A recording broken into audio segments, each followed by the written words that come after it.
বিভিন্ন জাতি জনগোষ্ঠীৰ মানুহে কমপ্লিটলি তেখেতসকলে কাম কৰিবলৈ পাৰা নাই বা তেখেতসকলে যে এডমিনিষ্ট্ৰেশ্যনত ব্যৰ্থতা হৈছে। सेरफांगुरि हालामनि सेरफांगुरि पुलिस थानानि सिङाव थानाय माखासे मानि गामिनि रायजो राजाफोरनि थाखाय मोजां खौरां। 29 नं सोनाब क'क्राझार बिजाबनि एमएलए रबिराम नार्जारी बिथांनि नाजानाय आरो अनसायनायजों हेलदैनि सायाव बेसेबांबा गिदिर मोनसे फाक्कानि दालां लुफुंनो थांगासिनो दङ। बांसिनै सेरफांगुरि हालामनि लाब्रा, सरायदाका, इस्लामपुर बे गामिनि रायजो राजाफोरनि थाखाय बांसिनै मोजांनि खौरां।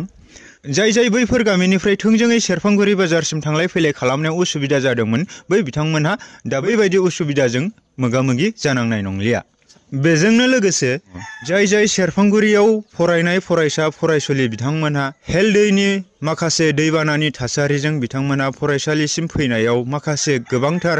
जेंना जेंसि बा उसुबिदाजों मोगा-मोगि जानो नांदोंमोन, बै बिथांमोना बे दालांखौ लुफुंजानायनि उननिफ्रायनो बैबायदि समयसाजों बिथांमोना मोगा-मोगि जानो नांनाय नंला। साननैसोनि उनावनो बा खम समनि गेजेरावनो एमएलए रबिराम नार्जारी बिथाङा बेसेबांबा गिदिर फाक्कानि दालांखौ लुफुंनानै होनो थांगासिनो दङ। बिनि थाखायनो जों हास्थायो दिनैनि समाव बिटिसिआव जेब्ला बिटिसिआ 2003 मायथाइनि 10 फेब्रुवारि खालार खालि आसाम सरकार, भारत सरकार आरो बिएलटिनि नाजानायजों बिटिसि गोरोबथाया जानानै थांदोंमोन, बै समनि 2003 मायथाइनिफ्राय बिथांमोनहा इन्टारिम सरकार सालायखांनायनि उनावहाय 2005 मायथाइनिफ्राय बिपिएफ पलिटिकेल पार्टिनि दैदेननायजों बिटिसिआ जाखिनि जौगानांगौ बैबायदि जौगासार लामाजों फैबाय थादोंमोन। बिपिएफ दोलोनि मुरबी हाग्रामा महिलारी बिथांनि नाजानायजों बिटिसिआव गोबां मानि जिर'निफ्राय लानानै बा लाथिख'निफ्राय लानानै बिटिसिआव जाबायदि जौगासारनाय हाबाफारिया जाबोदोंमोन, दा बैखौनो फिन आरो बैफोरबायदि जौगासार मिजिंखौ मिजिंथिफिननानै फैबाय थानाय समाव बिपिएफ दोलोखौनो बयबो बिटिसिनि समग्र रायजो राजाफोरा बिपिएफ दोलोआवनो भट होनानै जाहाथे जोंनि थांनानै थानायनि मोन्थाय, जोंनि रां रुफानि, जोंनि समाजारि सोलिनायनि सायाव जोङो माब्रैबा सान्थि, गोजोन आरो खौसेथियै जौगासार बिथिंजों जों थांनानै थानो हायो, बैखौ नोजोर बोनानै फैबाय थानाय 2024 मायथाइनि एमपि बिसायख'थियाव बिपिएफ दोलोनि जायखि बिजाथियानो केन्डिडेट बा बिजाथि महरै गसङा मानो बिथांमोनखौ देरहासार होनायाव बिपिएफ दोलोनो भट होनानै बिपिएफ दोलोनि आखाइखौ गोरा खालामनायजों लोगोसे फैबाय थानाय 2025 मायथाइनि जिथु बिटिसि काउन्सिल इलेक्सन, बै काउन्सिल इलेक्सनाव बिपिएफ दोलोनिफ्राय 40टा समस्तियाव जाय बिथांमोना बिपिएफ दोलोनि बिजाथि महरै गसंथागोन, बै बिथांमोनखौ बिपिएफ दोलोनि बिजाथिफोरनो जों बिटिसिनि समग्र रायजो राजाफोरा बिपिएफ दोलोआवनो भट होनानै फिन खनसेनि थाखाय हाग्रामा महिलारी बिथांनि दैदेननाय बिपिएफ दोलोखौनो सरकाराव लाबोफिननो बयखौबो गुरै गोसोजों खावलायहरबाय। मानोना जोंनि बिटिसिनि थासारिखौ जोङो जेरै दं एरै लाखिनो आरो जौगासार बिथिंजों जों आगान सुरलांनांगौनि थांखिजों जोङो बिपिएफ दोलोखौनो जों सहाय आरो मदद खालामनांगोन। नङाब्ला दिनैनि बे इउपिएल सरकार बा बिजेपि सरकार बिथांमोना बिटिसिनि थासारिखौ खैफोदनि लामाजों नाख्लायहरनो नागिरनाय बा बबेबा बेहेरबारियाव गाब्र'होनो नागिरनाय बैबायदि थासारिखौसो दिनैनि समाव नुबाय थानो मोन्दों। बिनि थाखायनो जोङो बिपिएफ दोलोआनो बिटिसि हालामनि थाखाय गासैबो जौगासार बिथिंखौ नायदोंब्ला बा खैफोद आफोदाव बिपिएफ दोलोनि साफ्रोमबो दैदेनगिरि, लिडार आरो सापर्टारफोरानो हेफाजाब होबोदोंब्ला जों बिटिसिखौ आरो फिन खनसे आरो जौगासारनि लामाजों जोङो दैदेननांगौनि बेलायाव जों बिपिएफ दोलोखौनो बयबो हेफाजाब आरो सहाय खालामगोन होननानै मिजिंथिबाय। लोगोसे बेजोंनो दिनैनि बे हेलदैआव गोदानै फाक्कानि बेसेबांबा गिदिर दालां मोननो थांनोसै, बैजोंनो लोब्बा लाखिनानै दिनै जिथुके बे हेलदैजों थांलाय फैलाय खालामनो माखासे फरायसा आरो फरायसुलिफोरा दै गासोमना थांनांगौनि बेलायाव 8 नं दतमा समस्तिनि एमसिएलए प्रकाश बसुमतारी बिथाङा टेम्प'रारि औवानि दालां लुना हैदों आरो बे दालांखौ बेखेवनाय हाबाफारियावनो बिथाङाबो दिनै बिपिएफ दोलोखौनो सहाय खालामनानै उननि समाव बिपिएफ दोलोनि गेजेरजोंनो बिटिसिखौ जोङो जोंदा मादा खालामलांनांगौनि बेलायाव आरो जोङो बेदाबेद गैयालासिनो सोरबा सोरखौबा नायनो हायै,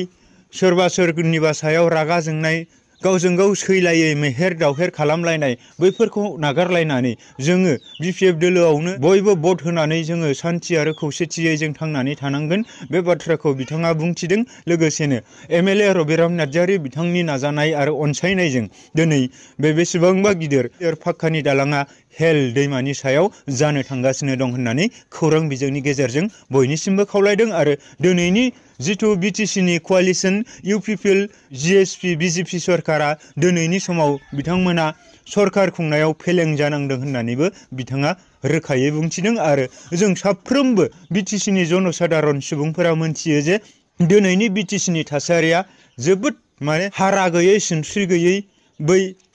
जिबौ लेवारफोरा जेरै मानबायो थिग बेबायदि अबस्थानि जानानै दं होननानै मिथियो जों आसामखौ बुंनो थांला जों भारतखौ बुंनो थांला खिन्थु बिटिसिनि सार्थआव बिटिसिखौ जौगाहोनांगौनि बेलायाव बिपिएफ दोलोनि अनगायै गुबुन राजखान्थि दोलोआ बे बिटिसिनि थासारिखौ मोजां अबस्थायाव हमथानानै दोननो हाया बेखौ जों साफ्रोमबो जनसाधारन सुबुंफोरा आइ आफाफोरा मिथिखागौ बिनि थाखायनो সমগ্ৰ বিটিসি বাকীলৈ মই এটাকে অনুৰোধ কৰিব খোজো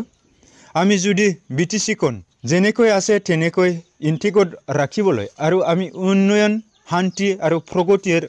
যদি আমি কথা ভাবে তেতিয়াহ'লে আমি সকলো বিটিসিৰ দ্বাৰা বকবাদ কৰা জনজাতি সকলোৱে বিপিএফ দলক যাতে নিজৰ ভেলুবল ভোটখন ভোটদান দি আমি পুনৰাই বিপিএফ দলকে অনাগত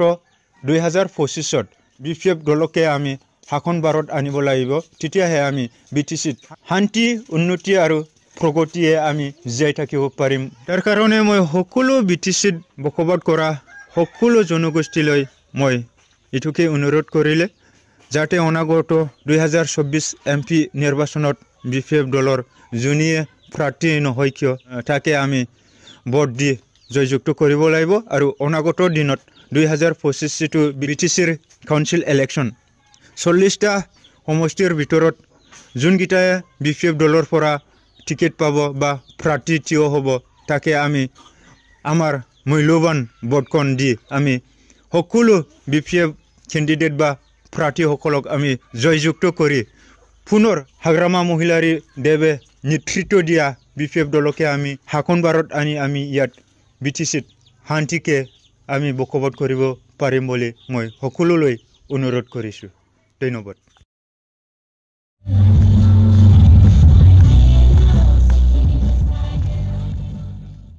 বিটিসি ইউনিয়ন চাৰ্টত সকলো বিটিসি বাকীসকলকে আহ্বান জনাব বিটিসিবাসীক মই এইটোৱে অনুৰোধ কৰিব বিচাৰোঁ যে আমি বিগত যোৱা দিনবোৰত যেনেকৈ আমি বিপিএফ ৰাজনীতিক দল হিচাপে কাম কৰিছে এই গতিটো উঠত ৰাখিবৰ কাৰণে আকৌ আমাৰ 2024 যিটো এমপি নিৰ্বাচন ইয়াৰ আমাৰ বিপিএফ ৰাজনীতিক দলৰ কেণ্ডিডেট বা প্ৰাৰ্থীক সকলোৱে আমাৰ বিটিসিবাসী ৰাইজে যাতে ভোট দি পেলাই জয়যুক্ত কৰাত সহায় কৰে লগতে 2025 যিটো আমাৰ বিটিসিখনৰ নিৰ্বাচন এই বিটিসিখনৰ নিৰ্বাচনৰ আকৌ আমাৰ হাগ্ৰামা মহিলাৰী ছাৰক আকৌ আমাৰ এইখন অঞ্চল বা আমাৰ বিটিসিবাসীৰ আছে যাতে আকৌ পুনৰাই হাগ্ৰামা মহিলাৰী ছাৰক শিফ্ট কৰাত সকলো স্তৰৰ মানুহ যাতে সহায় কৰে তাৰ কাৰণে মই আহ্বান জনাইছোঁ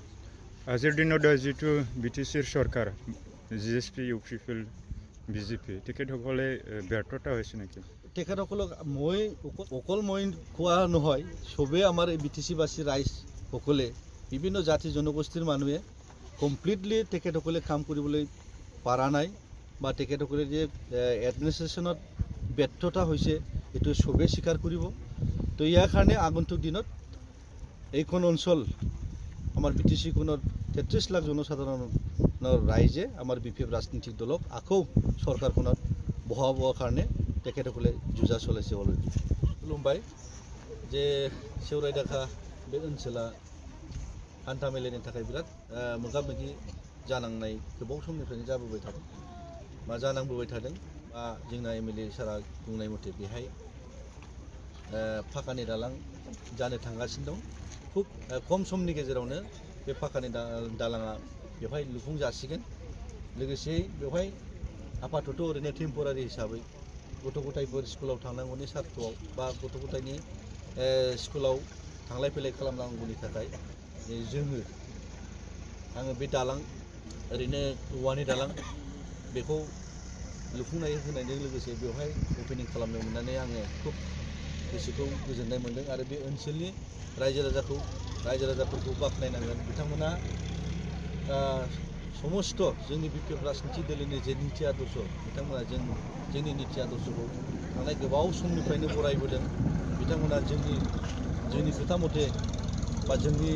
दैदेनगिरिफोरनि निर्देश मथे बिथांमोना जोंखौ सहाय सुबिदा होबोदों आरो फैबाय थागोन समावबो बे ओनसोलनि साननो हनो गोरों सानसुमैजों लोगोसे जथ' जे भटार्सफोर दं बिथांमोना फैगौ समावबो जोंखौ लोब लोबै सहाय सुबिदा होबोगोन बा भट होनानै देरहासार खालामनायाव बिथांमोना सहाय खालामगोन बेखौ आङो मिजिंथिनो हायो आरो बिथांमोनखौ गोदान बोसोरनि बिथांमोननो शुभेच्छा जासियो बिथांमोननि न'खरा जाहाथे शान्ति मोनसे सुखि परिबेसाव थानानै न'खरखौ दैदेनलांनो हाथों जे बे 365 दिनावबो बिथांमोननि न'खराव जेबो बिपद आफद जायाबा जासे गथ' गथायखौ लानानै जाहाथे मोजां बिथांमोना न'खरखौ दाफुंलांनो हायो बेखौ आं इसोरनि खाथियाव बोर